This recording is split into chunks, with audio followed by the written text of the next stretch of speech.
Hi, I'm Jeff from Wine Groover, and I'm here with Chris. We're at Ridgemill Estate. And Chris, what's happening here today? Well, today's a special day. Here at Ridgemill, they're bottling their 2012 Chardonnay. Now, their 2010 and 2011 Chardonnay won up really big at some wine shows here, so I'm really quite keen to taste that and have a look at that. And I think they're bottling a couple of other things as well. So it's one of those days that happen very few times each year, so I'm quite keen to see this at Ridgemill. One of the new players, one of the good new professional players here in the Queensland wine scene. Cool, let's go do it. Now, Martin Peter, today's been a special day. You're bottling your 2012 Chardonnay. Tell us about this wine and what makes it, as you know, what's going to make it a great wine. Peter, you first. Well, what makes it a great wine is that it's got all the things that a modern Chardonnay should be. It's got restrained oak. The fruit is in balance with that oak. It's got nice tight acidity. And it's got texture as well, so it makes it a food-friendly wine, and all those components together is what makes it a great modern Chardonnay. Great. So what food would you recommend with it? With Chardonnay, and particularly our Chardonnay, because they do have an oak component, I think they're great with pork. You know, if you want something a bit heavier, you know, pork is a really good meal to have with a oak Chardonnay. But chicken, seafood, you know, all those sort of lighter meats.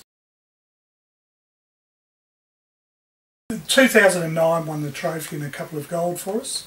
2005 was our first barrels fermented Chardonnay made from this property. It was also our first vintage. We thought it was pretty good. Sent it over to New Zealand for the International Chardonnay Challenge, and we were a bit gobsmacked. We got a gold for it, one of 23 golds, and one of the 9 golds coming to Australia, and the only Queensland gold. So that started the stable, I guess, of the Chardonnay style. The 2009 was another cracker of a Chardonnay, and we think this is probably in the same ilk, if not a better wine than 2009. So we're very, very proud of our barrel fermented Chardonnays, and this is looking really good. With the first day you walked in here to the vineyard there, what were you thinking when you think, what have I got here? And more importantly, where did you want to take this? Your thoughts on the first day, where you wanted to go with this? Oh, I think if I go, and it's hard to think back that far, it's over 7 years now, but I think there was an immense feeling of some comfort level and confidence that we'd got Pete on board. We said to the agent when we bought the place, if we're going to buy this, we need you to find someone who's going to run it for us. And along came Pete McGlashan, and now fondly called the Vine Whisperer.